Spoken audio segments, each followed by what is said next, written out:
Recording. I got it. Boom. All righty. Hey, welcome everybody. This is the Fall Line with Chaos and Company. I'm Dave Capron, and before we get going, I just want to thank the friends of the podcast out there for continuing to support us, and thank Blizzard Technica helping us out for the second year in a row and doing a lot to keep this thing going and get it out to all you, the listeners. And also want to thank Nick's Boot Fitting over by Mount Snow. Nick's great to get Angelo and I on snow and make sure our boots are feeling good and lined up right. And so if you still haven't done that, him and George are over there ready to roll. And also Rollerblade and Miles Cotter Sparrow.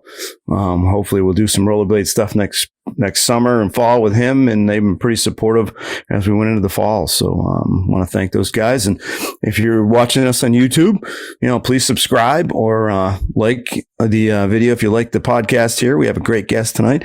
And then if you're on the podcast platforms, just grab on and subscribe there so you'll know when we put one up. But Angelo, I'm pretty psyched tonight. We have one of our team members on, someone that I haven't really met before. I think we've been in passing at Killington at times when he's been out here on his second term on the team. Dustin Dyar out of Crested Butte. And welcome, Dusty. How's it going?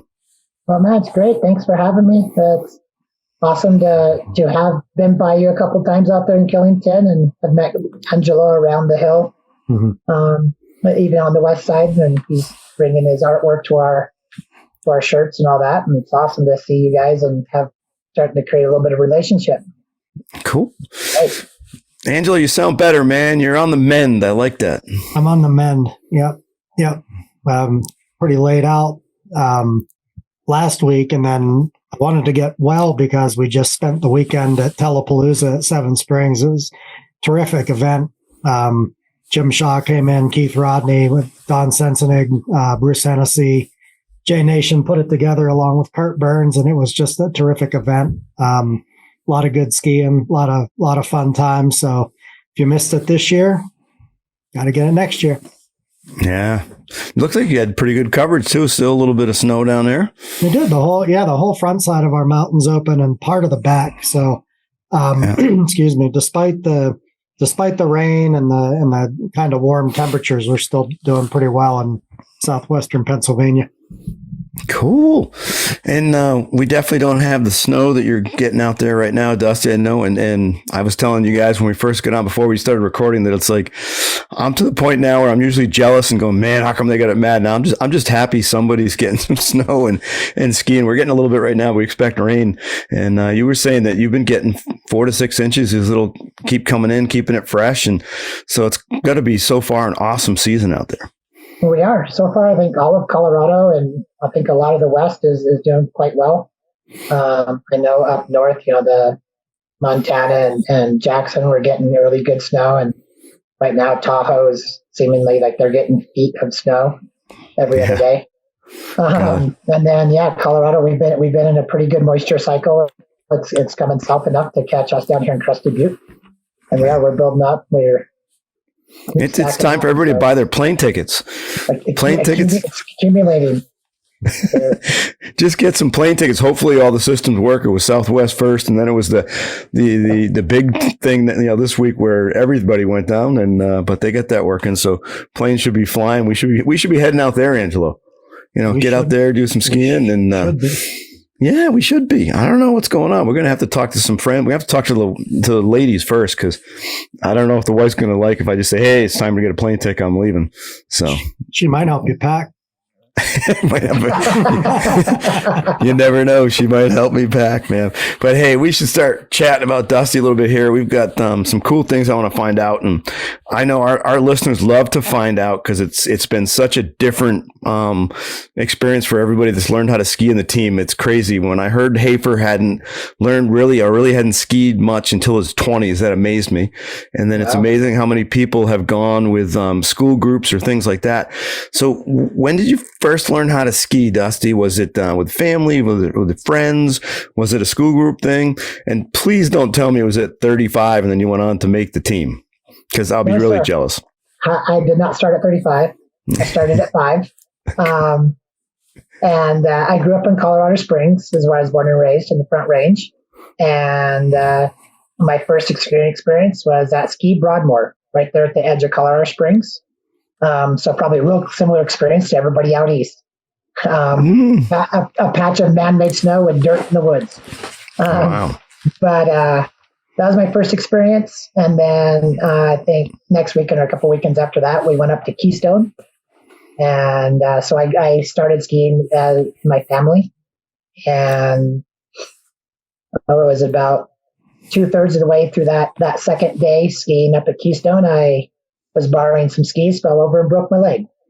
Ooh. And so that was my start to my ski life in first grade, 5 or 6 years old with a broken leg. And, but it was what our family did in the winter. You know, I'd go like 5, maybe 6 times a year. And it was always like day trips up, drive home, same day. Until I was in high school. And in high school, I could start driving myself. And Vail had a student pass that was under $200 for high school students. And me and a handful of friends bought that, and we would drive up, and I made it up to like maybe 20 days a year. Just really enjoyed skiing, but it really wasn't much of a career at that point. Yeah. It was just how I got into it, and that's what it was wherever I could get into cheap and have a fun day. Yeah, it's amazing how many of us had to get into ski teaching later because it's like we wanted it to be cheap. I know it started with me. People still, they're afraid to say that. And it's like the only way I could ski back 30 years ago when it was like time to start teaching was like, that's how I was able to ski, was start teaching. So, Angela, were you like that, man? Yep. And now it's the most expensive job I've ever had. I know. I know. Oh God, it's crazy. Right? So did you have like the same crew that you went skiing with? Was it like 4 or 5 a year or 10 a year, or was it a bunch of different folks that you skied with when you were young?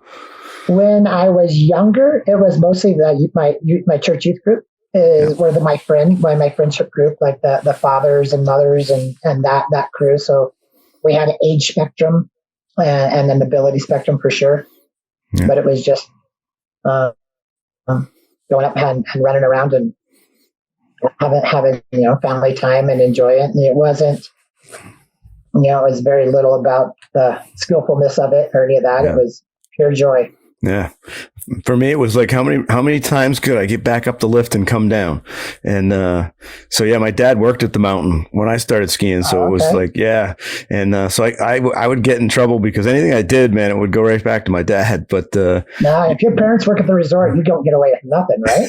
No. So he was pretty good though. He wasn't too bad, but I mean, I didn't get into too much, but it was like, your son again, Ed, what the heck's going on? But yeah, they all knew me because of that. So it was hard to, I couldn't like change jackets back then. I was lucky to have one jacket, so they knew what it looked like. Yeah. Angelo was never in trouble when he was young, though. Ever. Well, that may or may not be true. Oh man! So I cannot confirm nor deny the accusation. So when did it like click? Was it really like as you were going into your college years, or just after when you started teaching? Was it, hey, I've got to do something so I can stay on the hill more often? Well, interesting. I went to school on a wrestling scholarship up in the Gunnison at Western State College. And so that got me closer to the hill, but on scholarship, I couldn't ski. Yeah. So for the first 2 years, I was in Gunnison and I wasn't skiing. And I didn't, despite what my coaches, if you're watching this, I never did. 40 years later, but I didn't ski. And I had a lot of friends that were working at the mountain, going to Western State there. And then I had some injuries. And my junior year of school, I stepped off the wrestling team and tried out for Ski Swim Crested Butte. That started my ability to be at the mountain, and it was a chance to get a pass. It was a pass job. Yeah. Like, what can I do to get a pass? And at first, I had zero desire to be a ski instructor. Like, I wanted the job to have the pass, and first year, I didn't plug in that much, and then I realized the people that were certified were able to get out of work before I could. And so that was my motivation to go through PSIA. I started doing PSIA because I wanted to be the first one to be able to refuse work. I'm like, it's powder, I'm out. All those scrubs and they're level 1 and 2, they can do that. I'm level 3 now, bro. I'm out of here. And that was my motivation. And I would see some of the trainers. I've been there for 15, 20 years. I'm like, man, look at those lifers. What is wrong with those guys? Get a real job. So, I mean, that was my attitude. I finished school there at Western and got a teaching license and taught secondary art, as well as coached wrestling and football with a kinesiology degree. And that's when I realized that I was going to be more committed to skiing, because I was teaching high school in Colorado Springs. And I don't know if this got out there or not, but I think on one of my national team videos I put out there, it was describing this experience of I took every single personal day, every single sick day, and had to pay for a couple of days that they give you as a public school teacher to meet my clients on their vacations, because it was always a little bit off of my vacation. And after going through student teaching and then that year of being in teacher with my license, I realized that it's like I'm there because of the relationship, and I'm there because it's more than just me skiing. It as making connections. I was building more than that, the relationships and maintaining those. So that's when I chose to walk away from a teaching profession and public schools, and then move back into full-time coaching at Crested Butte. At that point, there was a couple other pivotal things as far as meeting some national team members that were pretty influential, and that's when I committed. And so that was, mid-20s is when I stepped in. I was like, I will be a ski instructor for, a handful of years. I'm gonna follow this for a little while. Angelo, you should have got to know Dusty a lot earlier, and then you would have started doing, you would have retired earlier before you could do early retirement. I could have saved a lot of time. It took me 20 years to wise up. And I have to say, they had a longer season out there, though. A little bit. Yeah. A little bit longer. Is that path were you public education, Angelo? 20 years, yep. Secondary biology, yep. And 2018, I took early retirement to do this. Early retirement to do this podcast. That's what I was thinking. I'm like, you started early retirement to do the podcast. Oh my God. Oh, that's and art too, huh? Yeah. So just like Angelo, two artists on here, man. So what do you still do some stuff yourself, like some art stuff, and like what kind? Interesting. In school, I was more 3D. I did a lot of ceramics. Yeah. Because I was art education, you do it all. You do 2D, you do painting, graphite, along with 3D stuff. But as you had some questions, you kind of teed me up for some of these questions, and you're going to ask about my carpentry, and we can get into it deeper later. But yeah, a lot of what I do in carpentry now, I get to use the right brain a little bit more, and I end up doing a lot of timber work.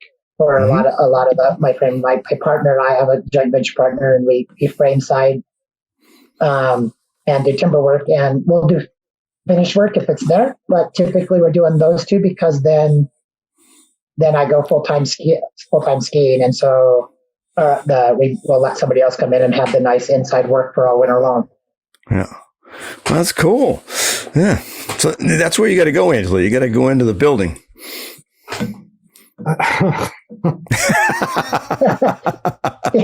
He might be a little more developed with his art career than I was. I'm like self-taught, low skill, all charm, all heart, no talent. That's my art background. It's neat though. I mean, because I guarantee you probably, Dusty, take a lot of some of the artwork. I mean, when you're building things and putting things together, because I have a wood shop, I have done a lot of wood turning in the past. I haven't done a lot the last couple of years, but definitely there's an artistic piece to working with wood. I mean, even just building and inside work. And I know a couple of young guys that I ski with around here that do some inside work, and just some of the bars they make for folks and the artistry it takes to put things together. And it's pretty cool. I mean, he's more of an artist with his woodworking. One of the guys I know, Justin, than being a craftsman. It's really cool. No, it's really neat. And I think that some of the other qualities is being able to see what's happening is part of what artists can do, is they can visualize how something's going to work out. And so as you're designing or creating and framing, making, you can look at plans and you can see how that's going to stand up when they become three-dimensional. Yeah, it's pretty neat too. The more I get to know some of our high-level folks in ski instruction, as we have all of us the last few years doing this, that it's amazing the creativity that you can bring to ski teaching. Just being creative and trying to create things, even with just a task and doing it different ways, or where you can use the hill, how the hill's shaped. Pretty crazy when you start kind of thinking about it that way, just in shapes and movement and that kind of thing. I mean, does that come into play when you're out coaching? Oh, for sure. That's really part of where I come from is, with my teaching degree, I started off in kids department and coaching kids. And then that was the first ed staff piece I made here in Rocky Mountain, was on the children's side of things. And really pushing the idea of how do you take something conceptual, so we're not just blabbing our mouth at some child, and turn it into something concrete. And that takes some creativity, that takes some experimentation, a little bit of trial and error. Figuring out how do you take something that's like, I need you to, balance on that outside ski, or outside. Let's go with the most common ones, like what's the outside ski while skiing, and getting a child to understand that concept without having a full dissertation and verbal conversation about it, and just making some activities that force that to happen really does delve into your creative side of the brain. And how are you going to take your outcome? It's not even a little bit scientific with it, of like, what's your outcome and how are you going to get somebody there? Yeah. And Angelo loves, that side of it. That's what you've been talking about. Angelo likes the style side, the creativity, what you put into it. He's been talking about that since we started the podcast with different folks, of just the artistry. And I think that comes, that's why you love skateboarding so much. I know, Angelo, at least I think so, is that creativity. Yeah. I like the freeform aspects of it, but, and same thing with skiing too, and I think anybody can bring some artistry to ski teaching. You talk about things like turn shape and line selection, like line choice, and it gets real easy to turn that into an art project, and people respond to it. Some people, Yeah. It's good. It's a good tool to have in your kit. Yeah. And your summertime stuff is interesting because I'm curious of where you ride, because I know your kids are little and they're on those mini bikes, motorbikes. They're racing, right? They are. We spend it's becoming a bigger and bigger chunk of our life for sure. We do. Here in Crested Butte, we're very lucky. We have a lot of Forest Service with a lot of single track access and OHV access here in Gunnison Valley. And then just outside of Gunnison, there's a large public area, BLM, that's full of single track, and it's a little bit more high mountain desert sagey, as opposed to really steep up and down rock and woodsy of like more by our house here in the north end of the valley. And so we have a lot of great access that's very beginner friendly, of kind of sand, like a little bit sandy decomposed granite, pretty buff single track through sage that my kids both started on. They both started riding electric bikes where I could control the speed and the torque of their bikes. And it went along with, you've probably seen the trend of Strider bikes today, of mountain bikes. When my kids are on a Strider bike, they got a Strider bike and they got the electric bike at once. And I just took the pegs off the electric bike so they could stride around and twist their wrists. and they'd stride around in town on the regular striders. And through that process, they've been breaking the throttle control a little bit. And as they've grown and progressed, they've got into bigger bikes. They start off with like a 4-stroke 50 into a 2-stroke 50. And my daughter's still on that one, and my son's now moved up to a 65, and so he's had to learn how to clutch. But around here, we do a lot of trail riding, and just that's my fun. Is I like getting way out in the woods and big full days of woods riding, and got into racing off road more than motocross, and so more like an enduro race is what we first started getting into, and then just looking at, just like skiing, looking at the complete package, like it's painful when you see like somebody who's only in gates and they only understand super hard on their edges, and then they take them to soft snow and they struggle. Or somebody like a big mountain skier, like say for my mountain, get in some icy gates and start smacking them and falling over and rotating or whatever. So we looked at motocross to give our kids a little bit of that versatility and that breadth of perspective. And it's like skill building, it's an opportunity to repeat. And when you spin laps on the same thing, you can learn a little bit more fundamental riding. But dadgum, those jumps scare me. So the kids get a motocross. Dad plays full mechanic and moto dad when we're at motocross tracks. I don't typically race those. Yeah. So when we're at motocross, every now and then, some of our off-road races are at a track. And so I'll have to spend part of my lap on a track, but more of what I do would be like a 8 or 9 mile loop down over 2 hours, as opposed to like 15-minute moto on a motocross track. So did you do this when you were that young too, as you have your kids? I mean, they're really young. I mean, when did you start riding?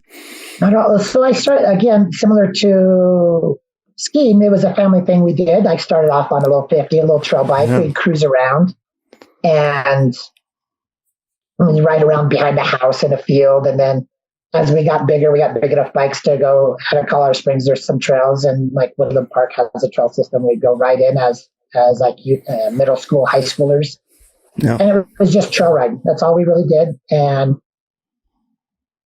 got out of it kind of in college, I'd say in this valley here, like I was going to Western, everything was about mountain biking. And that was a lot of my focus was mountain biking. Everything was into mountain biking. And after I got married, I told my wife, I was like, hey, now that I'm married, I'm going to get a bike, honey. And she's like, well, you're getting 2 of them because I got to learn now. I'm not going to wait for my kids to learn and be better than me. So we got a pair of dirt bikes as I got married 17 years ago. And so we started getting back into it and trail riding here around Crested Butte. Some of my friends have kids a similar age, and he was a racer. He grew up, he raced as a younger guy. And so he was following this off-road circuit, and he's like, you should come. And it was about kind of getting the kids into it. And then dads could also race the off-road stuff. And so I've only raced for 2.5 years. So for me, I'm very new to racing motorsports. No. And so I'm still very green and wet behind the ears, trying to figure out how to swap out top ends in my kids' bikes in between stuff when they blow things up. So I'm still deer in headlights a lot of times. Like, what's going on? It's awesome though. Saw a great Dad of the Year clip though on Facebook of I think one of your kids was coming through a little piece of the track, and you're running beside him and screaming and hooting and hollering. It was terrific. that was the funniest clip, because that's not me. That's just some guy. But I was making fun of myself of being like that crazy moto dad, like. Like you have like that crazy dad at like football or whatever, screaming and losing his mind for his kids. So I was making fun of myself because I am a little bit of that guy on that clip, but it was kind of entertaining. Like, go, you got this. Meanwhile, the kids are completely rolling their whole body rolling their eyes like, Dad, shut up. Go sit in this corner with all the other dads and just be happy I'm out here. But the coach side of me just can't not. I would say that's my biggest struggle is how much can I give and how much can I just enjoy? That's a hard challenge for me.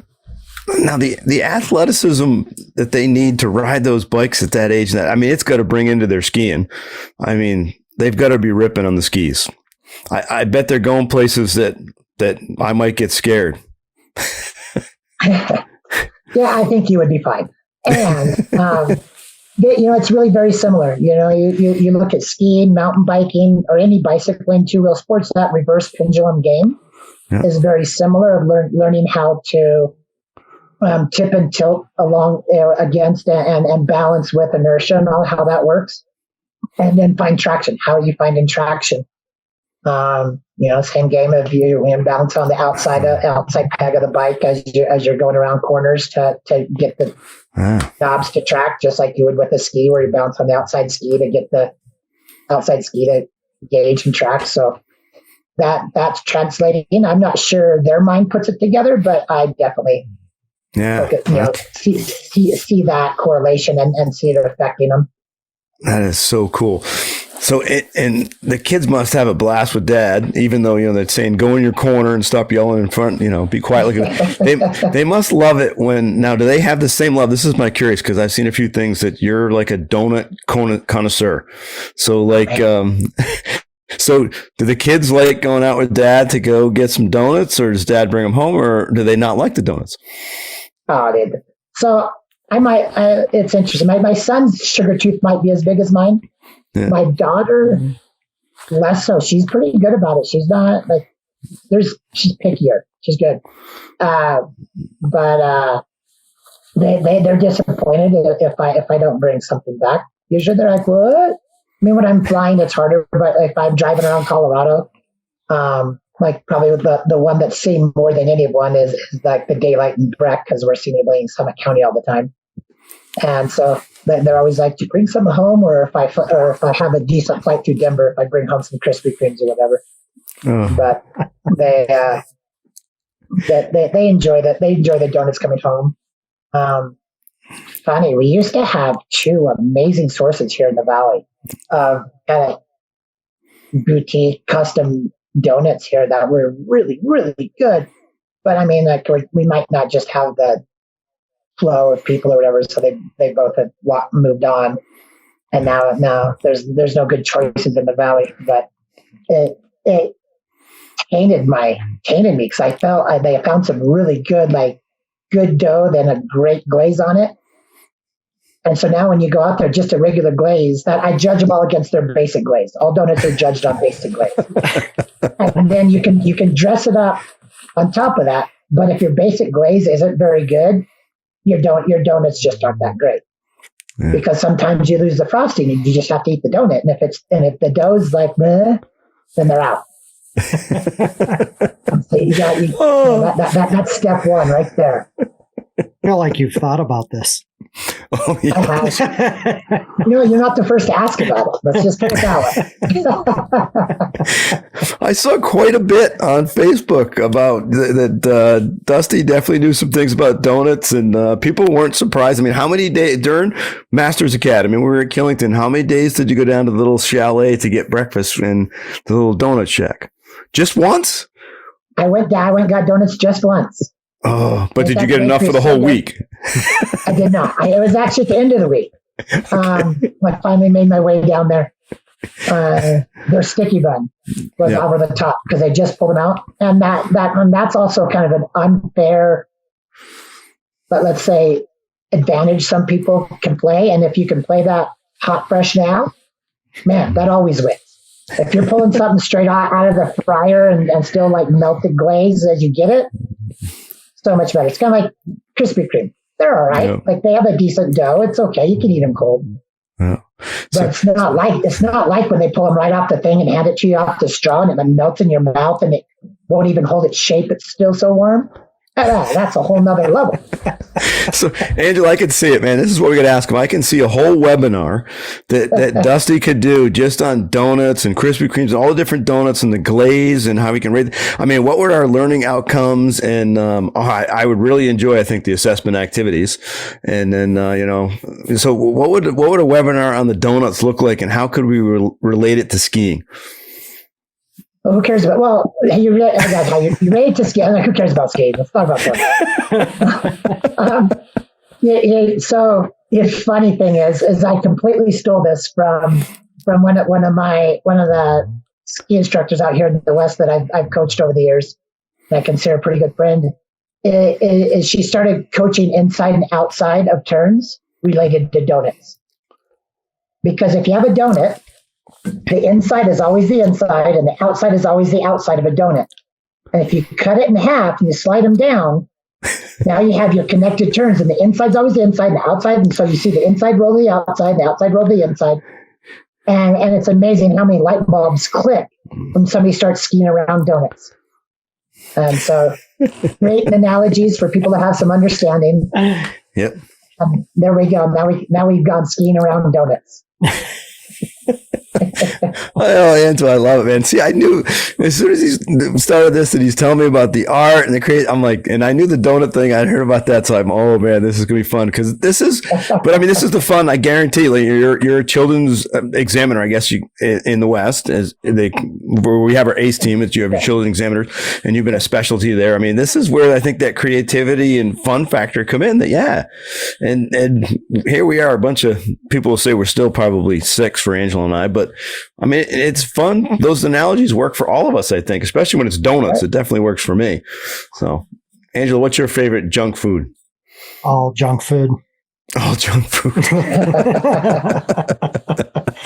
Oh, man. I had some Starburst jelly beans at Pro Jam. That's what I was sharing with my group, and they seemed to like them. They didn't turn them down.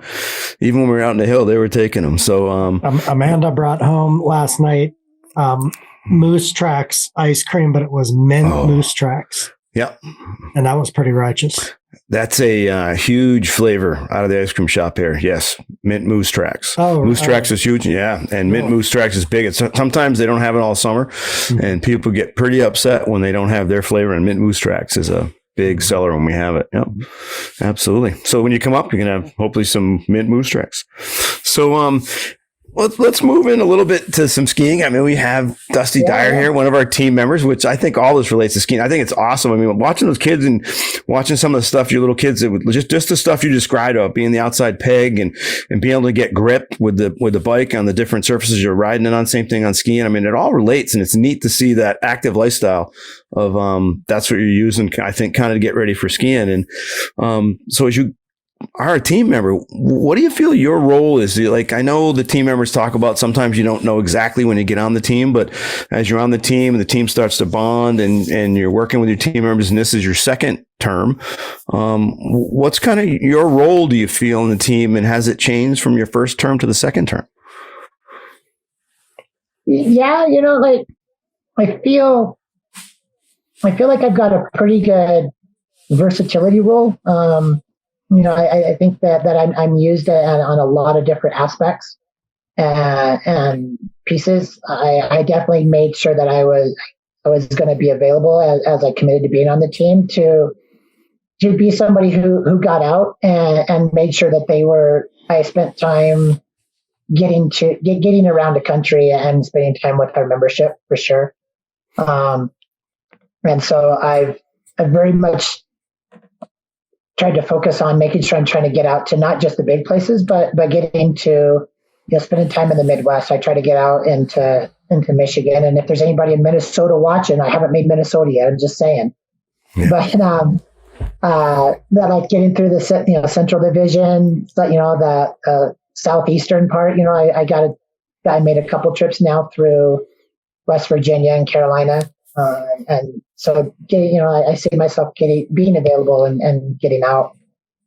I definitely, like we talked about the kids part, I've been involved with the National Children's Task Force. So I think that's a part that that the team looks for me to be involved with. I've been busy enough lately and they have a great direction right now. And so I've been a little more hands off with that lately. As I don't know if you chatted with Keith Rodney, he's been pretty strong in there, which is great to see his influence and his attentiveness to that group. And so it's great to see him stepping into that. And so first term, what was very much my identity was based on being part of the kids task force and making that happen. And as we've moved past that, I feel like I have pretty good conversations with Matt about what we're doing with teaching and what that looks like. That'll be my part of my role in interski, as well as developing and looking at how are we talking about looking at making sure we're staying, and accurate's not the right word, but accurate with how we're staying connected with our students and student-centered teaching that game. Learning connection model and its use. Yeah. So you must be excited for Interski in Levi, Finland. I mean, that's coming up pretty quick. It'll be here before we know it. Is there some prep time?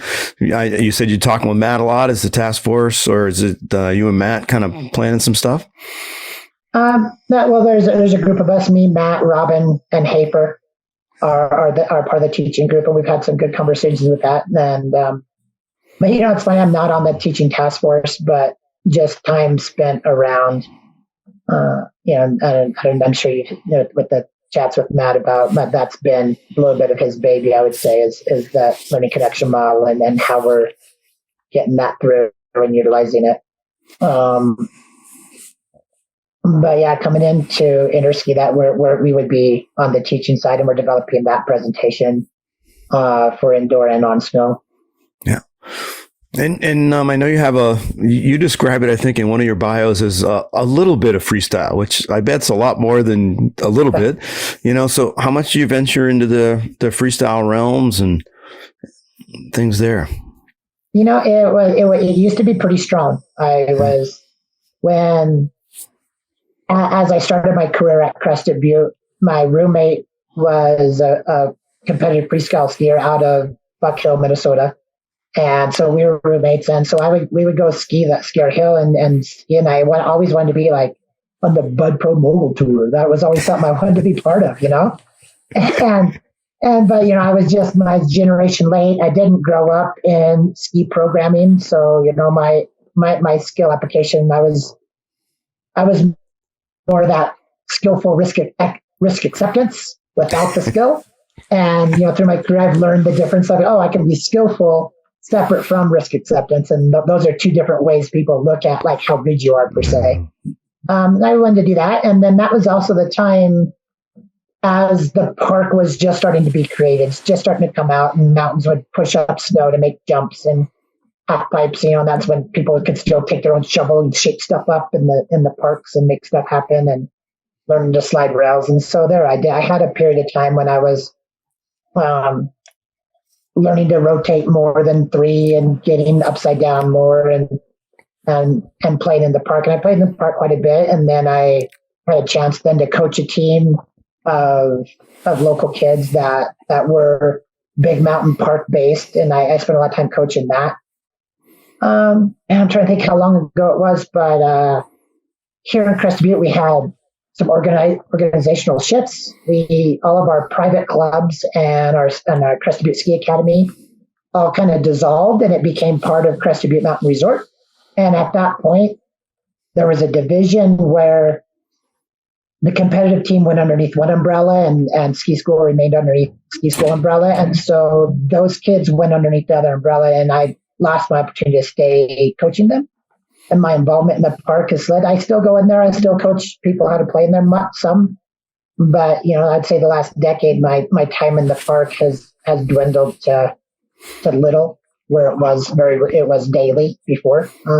And so, still love the park. I still think it's very valuable to skill acquisitions for sure. I utilize the park quite a bit, and definitely highlighting.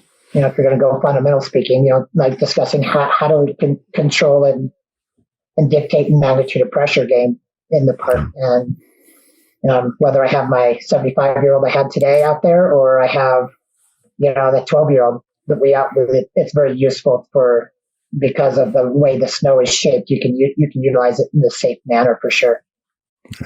Yeah, and Angelo's big here in the East because he's on our advanced children's educator team. I've had the pleasure of working with a lot of them. Sue Kramer let me work with the ACE team quite a bit here in the East in the past. And I do love teaching. I love teaching the younger kids, the 4 to 6, 7. You get up in the teen years, they keep asking me why, man. But, you get the little kids who'll the little ones will do anything you want. They'll try anything. It's like they're cool. But, and Angelo and I have talked about quite a bit about it at times, even on and off the air, of just about the things that we can teach kids that they can take into the park later. And I was just curious if there's some thoughts where you're big into the kids stuff too. What are some of the things that you do that give kids that foundation that they'll be able to go in and do some things in the park way before they're thinking of going in?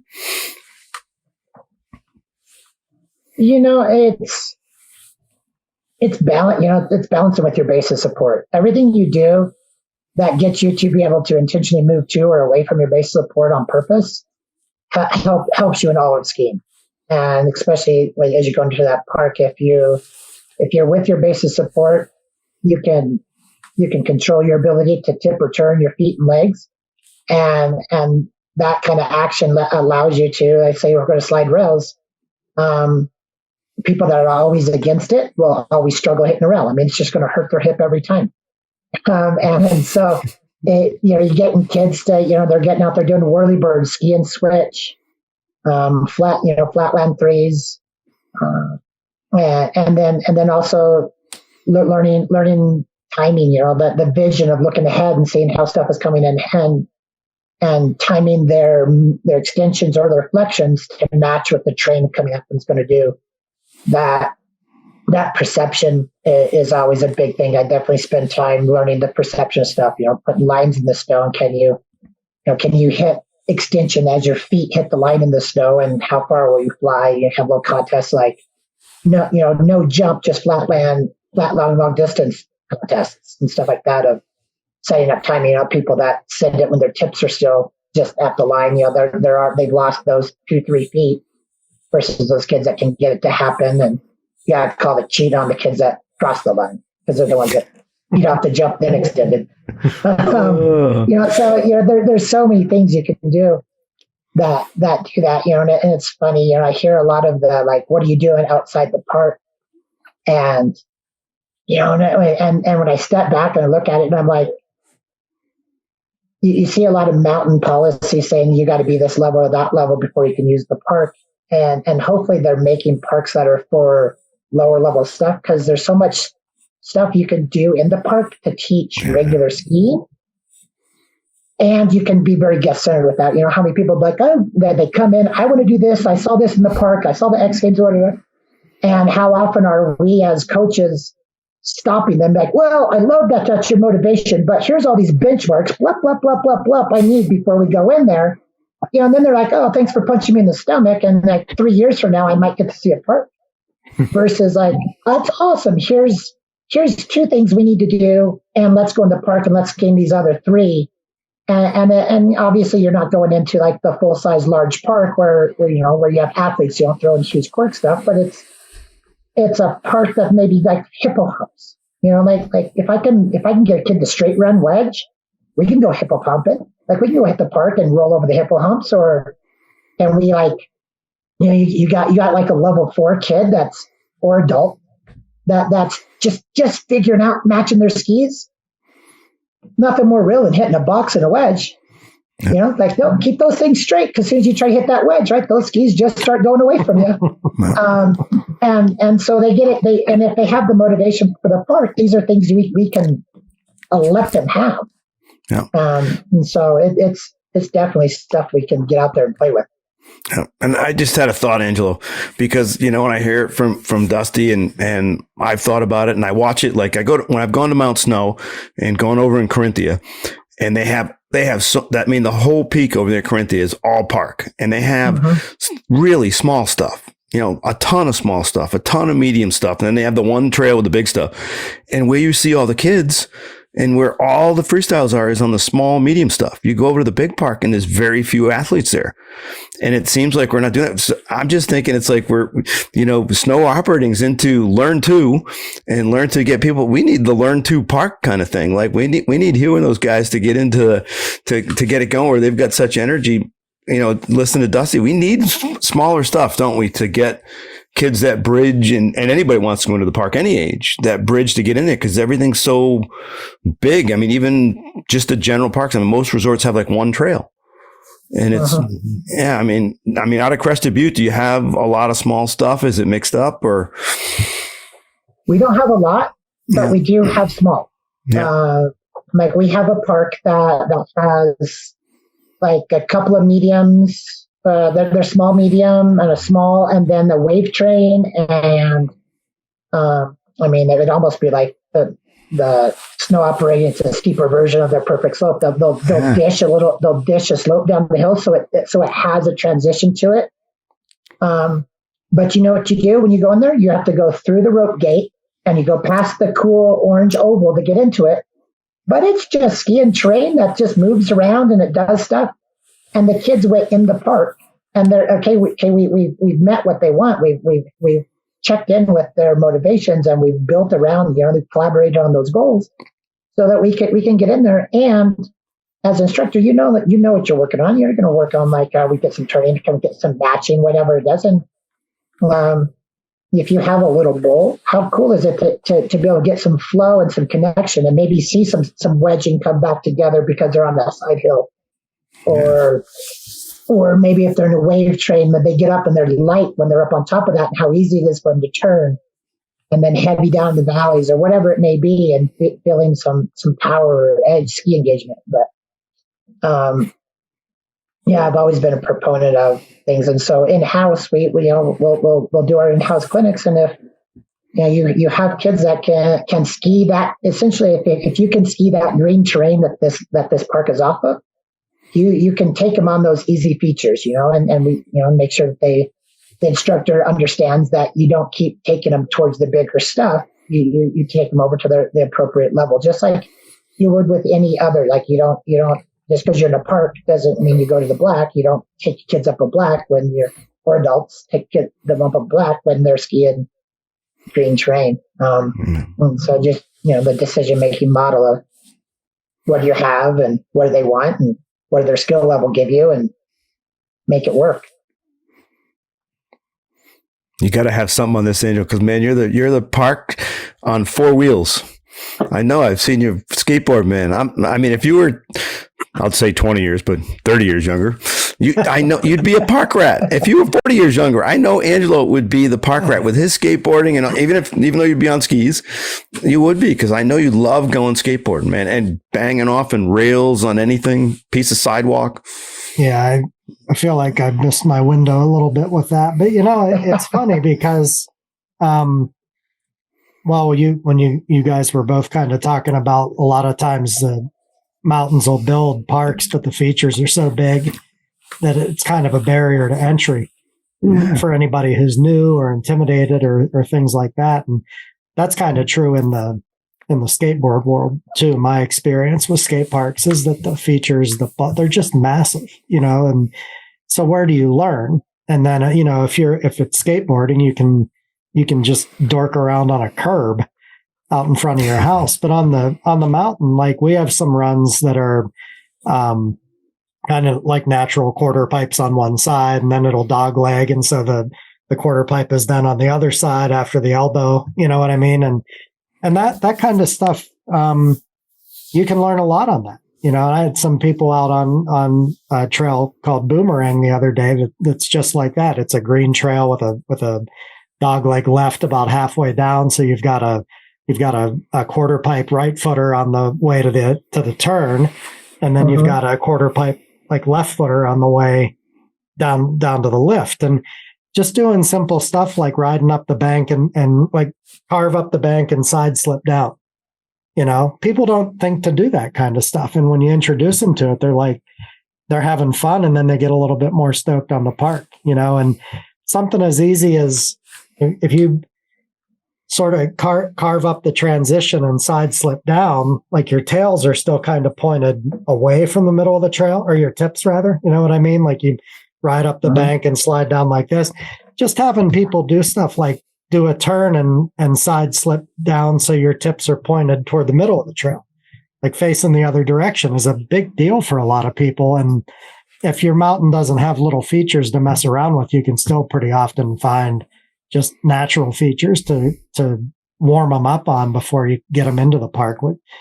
So it may have been a little bit above their pay grade at the beginning, but if you look around and you're creative and clever with just natural terrain, you can get them in there and, eliminate that huge leap to the first feature, in some cases. But man, it just, all of all of it just makes people such better skiers, and snowboarders. Like just messing around with any terrain that isn't, groomed and just corduroy, it just challenges everything you've got. It's perfect. It really is. And that's it. If you don't have the opportunity to be on something small, yeah, it is. You get out and you look for what you can create there around your hills. Like finding terrain, and then or just change the perspective of the kid or adult. It's like, even if you don't say you're hurting for snow and all you have is your deadpan flat one groomed man-made run. How do you make that different? How do you make that just all right? Here's our right footer. Here's our left footer. Here's our right footer. But how do you make that where you're more forward on your ski or more back on purpose? Or what if we were to intentionally go to our inside ski and make a turn? What does that look like? So you're moving that yourself around on those skis to see what it looks like to balance on some of that stuff. And taking your falling leap, and all of a sudden falling leap is now freestyle skiing versus 4-off balance or whatever it may be that you're coaching with your falling leap, into up the hill, out switch, back out forward, back up switch, and all of a sudden it's like now you're linking into some version of controlling yourself. And So the freestyle stuff you have on there, that you like the big mountain skiing. So there has to be some of the thrill seeking of the park that enables you to go up and ski those big pitches and with the rock faces around, and the real big mountain skiing, the Western big mountain skiing, like we're at Big Sky and you go up on the tram. That's a different world than what most people think of big mountain skiing. I know that's what you're talking about. So, what does Crested Butte have for terrain? I've never been there. Don't know really much about it. I mean, does Crested Butte have some of that big mountain skiing you love? We really do. Crested Butte is one of the top of the nation, I think. Yeah. We don't have the size of, per se, Big Sky, Jackson. We have, our snowbird, we're smaller, but we have some very, very legit steep and gnarly terrain, which has made it attractive to me from the get-go.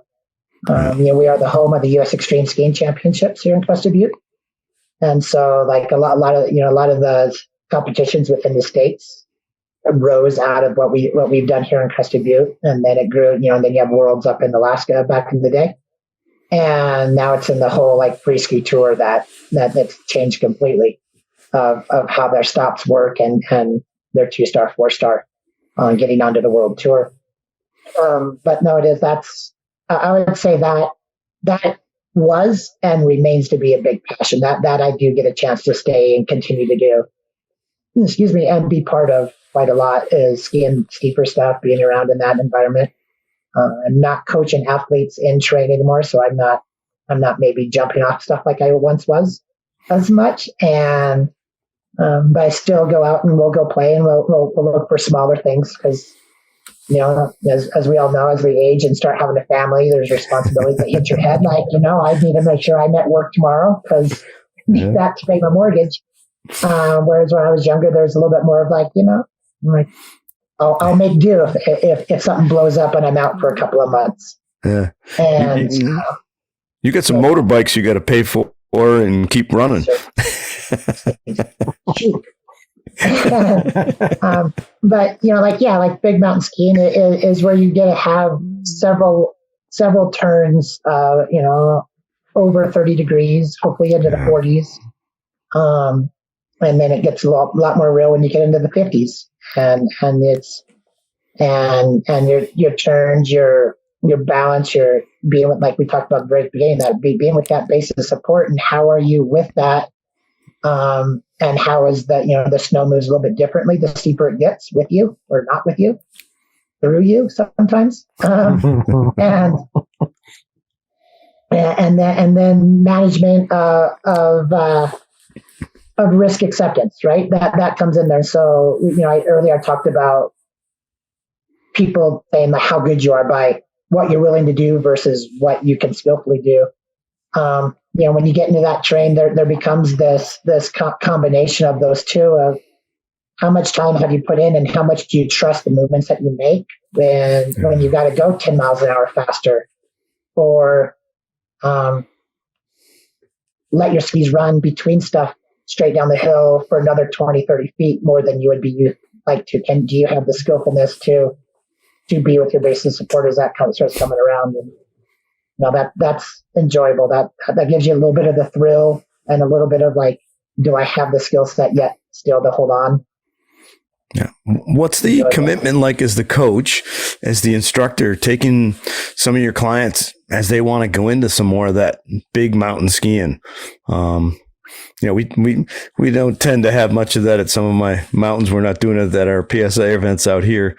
So, I mean, what's it like? What do you look for? What are you trying to give? I mean, do some people come to you and go, I want to go there, and then you watch them ski and you go, oh, no way.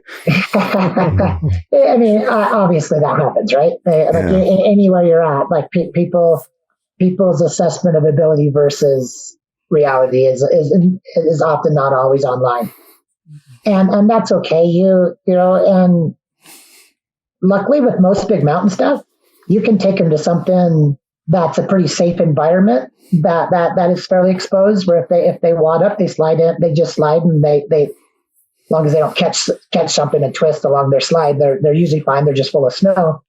But then they're probably like, oh wow, that's a lot different. And they self-assess. That's like, I need these things in order to get that. Not that I'm always into that'll learn you situations, but that you have those opportunities to, hopefully they get in that and they don't slide, that you get them into a zone where they can ski it down, but there's a struggle. Yeah. And they realize that struggle exists, and your goal is to keep them safe and not to hurt them. I feel like I've said that a couple of times, of letting people fall down. I don't let people fall down. That's not my goal. But like you keep them safe and you keep them on their feet. But there's a struggle there that they realize. They're like, oh wow, I have some stuff that I can gain, I can learn. But like benchmarks you're looking for in terrain, it really is like there's simple things like, do you have a short turn? Do you have a long turn? Can you hop? But like get a little bit of a hop turn going. When you land on your hop turn, are you landing centered and with your skis, as opposed to kind of trying to land and make sure your tails are stopping you? Because in steep terrain, if you get back on that, you'll get just like you're watching a slalom race. If you get too far on the tails, those skis will shoot out from underneath them. That happens in terrain. So. You look for that kind of stuff, and that's what's really cool about that is around pretty much all mountains, you don't need a long pitch, but if you have one spot that's really steep, and you can put somebody on that to see how they like to just make a hop turn and you lose 5-6 feet of elevation from one turn to the next, and seeing that, those are great ways to benchmark somebody's ability to stay with their basic support. And then there's that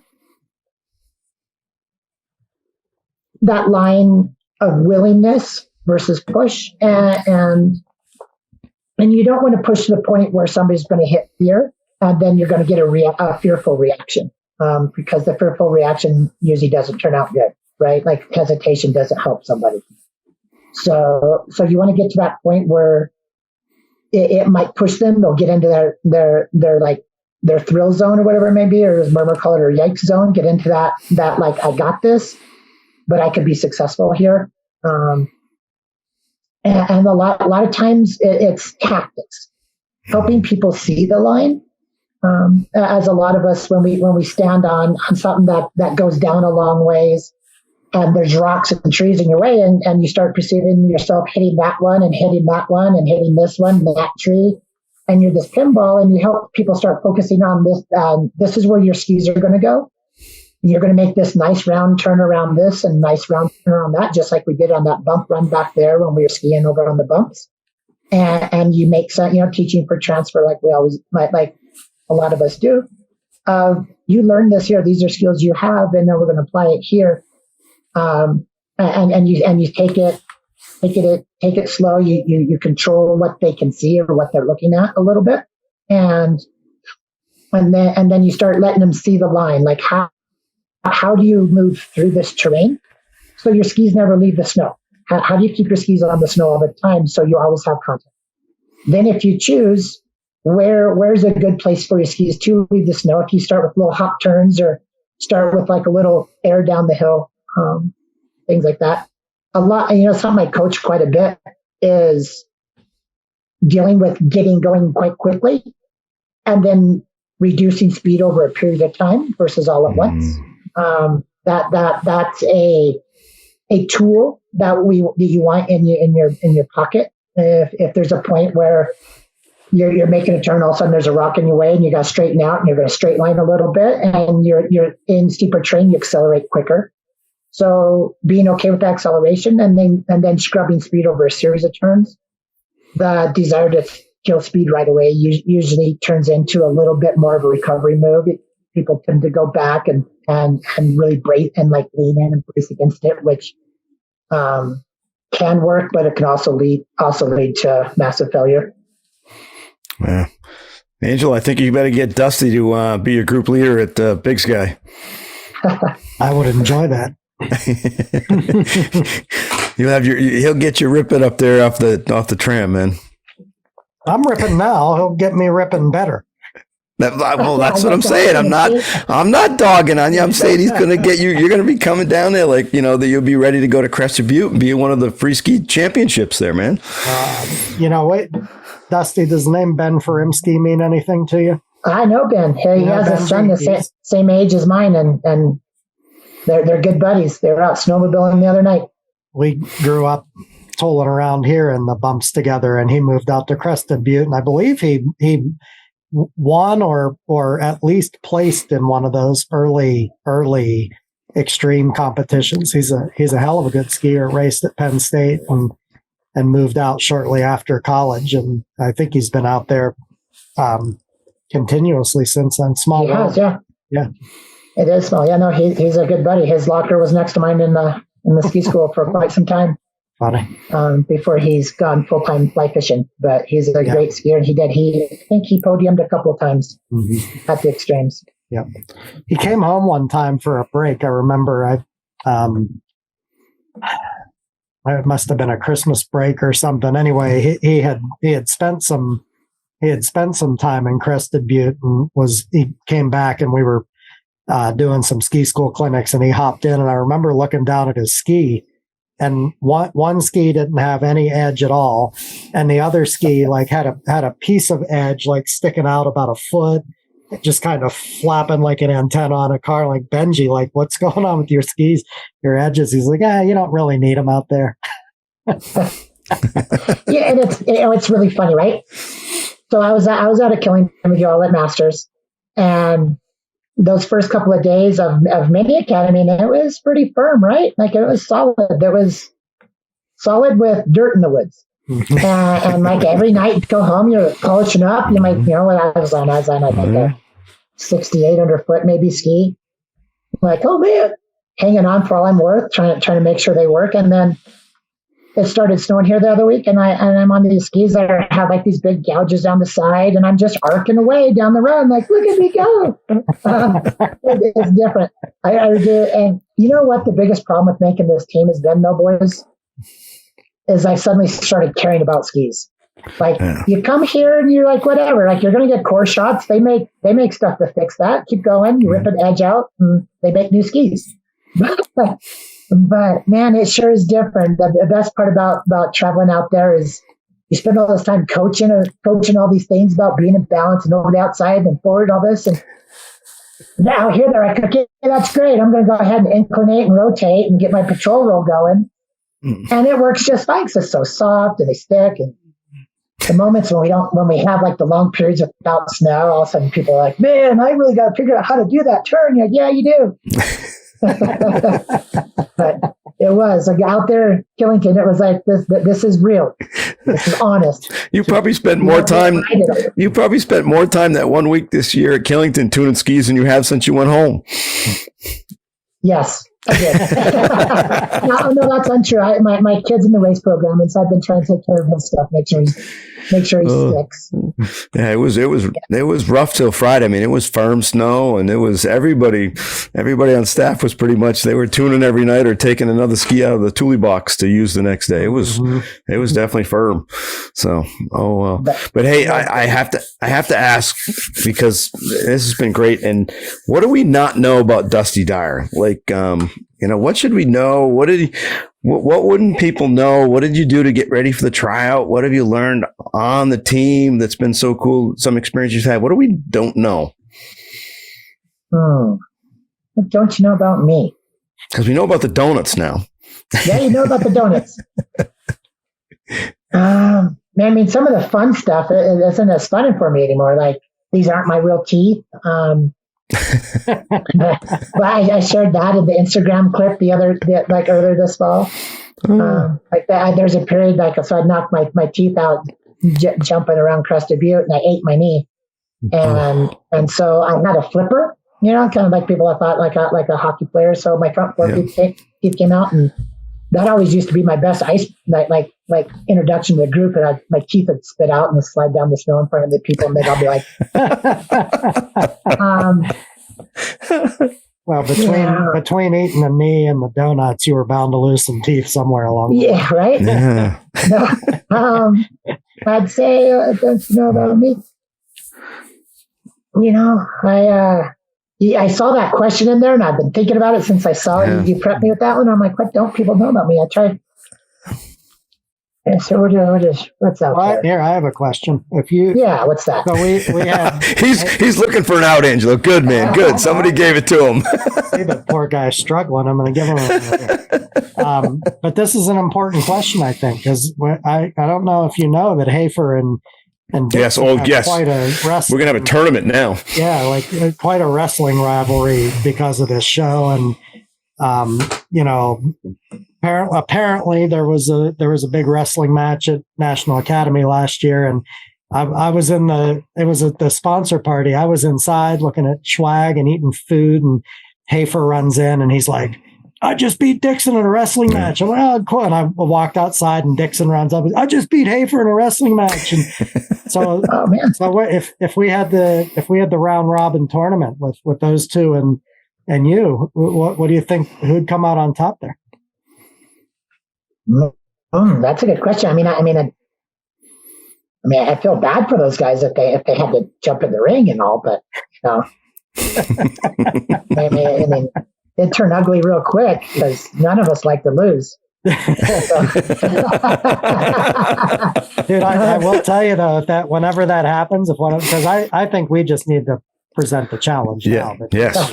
But I think when you see one of those dudes coming at you and he's got like his crazed wrestling eyes on, pull your teeth out. And that's the problem. They don't come out anywhere. Otherwise, you would have seen them come out, and I'm like, "Did you know about that?" Yeah, because both of them they're pretty adamant. They both took the other one, so you might have to take them both on. Those boys have some muscular strength on me. Yeah. So I'll give them that. I think they spend a little more time in the gym than I do. I'll go out and go for a ride. They're strong. Technique can overcome that strength. Yeah, you definitely have leverage on those guys, though. I do, and the reach. Because I wrestled in college, like we talked about. That's what got me up to this valley.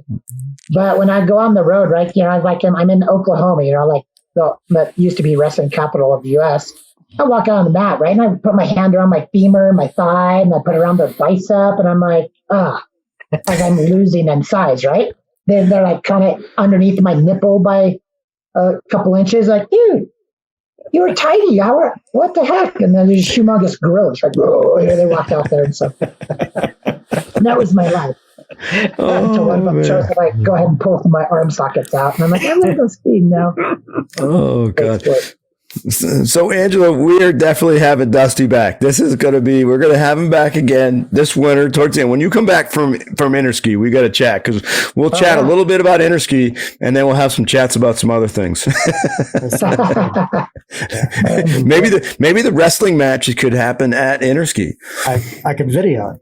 Hey, Dusty, you just have to have the two of them go at it first, because they got to redo it with witnesses, so they get tired. Right? You know, those guys with muscles. Yeah, right? when all that muscle. Yeah, they'll get tired, and then you can take who wins that. And that'll be a piece of cake. Yeah. Oh man, but this has been awesome. Thanks so much for the time, and we would love, Angelo and I would love if we're looking for some folks going, because Angelo's going. He's going to be over there at Interski, so he's going to have some fun there. We're going to try to chat during that maybe once, or he's going to get some shots over there. But definitely when the team comes back and folks come back, we'd like to connect to help get some of the perspective out and what you guys learned or witnessed, or just some of the experiences and had fun. Cause, that's kind of my last question for me, and Angelo might have some, but I was just curious. Cause I know you got some stuff, and you were talking about working with some stuff with Matt and the teaching stuff you're going to do. And I know you'll probably be politically correct, but I was going to ask, are you more excited to present, or are you more excited to, listen and see what the other teams and stuff are doing? Okay. I like that. He's not being politically correct. I love it. I'm going to give you an answer. I'm more excited to see what other people are bringing and what they're presenting. I am excited to present for our team and share what we're doing. On the teaching side, I feel like we're pretty solid. Like what we're bringing has been presented before. We're polishing it a bit, and we're making sure that it's thorough and complete with our presentation. I think the group with the people skills and decision making are bringing something possibly a little bit different, a little bit new. Like what people in industry are looking for. So I'm excited about presenting, but I'm more excited to see what the other countries are doing, what they're bringing, and the opportunity. Then, like, I'd love to chat with you to share that back. Like, one of the big motivations I've had as a team member and before as a team member is to not just talk about what we're doing all the time, but to like, what is it? Because I'd always ask team members like, well, what's so and so country doing? What's so and so country doing? And you hear a lot of what are we doing, and you're in that National Academy, at Masters, at wherever, it's a lot of it is about what we're doing, which is great. And I think it's awesome for us as team members to really be diligent about sharing with our membership what the other nations are doing. I think it's fair to them to understand, because before I was on team, I was always my biggest question. It's like, I know what we're doing. I'm plugged in. It doesn't take much to know what we're doing. Right. You can find it online. You can go to the website, but it's a little more digging to find out what the other countries are doing and get some of that insight. So I thought coming out of Bulgaria that the office and the writers did a great job of putting our information together for people, and they listed out a bunch of countries about what they look like with their experiential teaching and what that looked like. So I'm excited about that. I'll give you a real answer. Cool. I like it. Angelo, you got anything? Nope. No, this has been fun, and I think Lipton will be happy. I think Lipton will enjoy this one. Lipton always says, he wants it live and joking around. He loves that part of it, and I don't know if he likes the donuts, man. That dude's like, got to stay, thin and trim and in shape in the gym. We'll have to see what his vice is. He doesn't tell us that stuff. He's had one. He's had one. I said, we were having that conversation one time, and I said, do you ever just like binge watch Netflix and eat an entire pizza? He's like, dude, all the time. I don't know why you guys think I'm a monk. Well, we got to tease him about it. It's good to get him riled up, man. It doesn't take too much when you go down that avenue to rile him up. He does go he goes, come on, man. I do that too. So, but this has been awesome, and we'll put it on there that we definitely want to have you back on after Interski, and that'll be fun. I know Angelo's going to be jazzed. Angelo's probably going to have so many thoughts and things that you saw over there when he comes back. It's like, I don't want to plan anything now other than what's coming back from Interski, because I know he's going to have a ton coming back, plus all the crew. So thank you very much. And thanks everybody out there for listening. And I hope if you like the podcast, please like it on YouTube and subscribe to the channel. And thanks to all the friends of the podcast out there, Blizzard Technica and Rollerblade and Nick's Boot Fitting over at Mount Snow. We'll see you all later. Thank you. Thank you all very much. Appreciate the opportunity. Thanks, Dustin.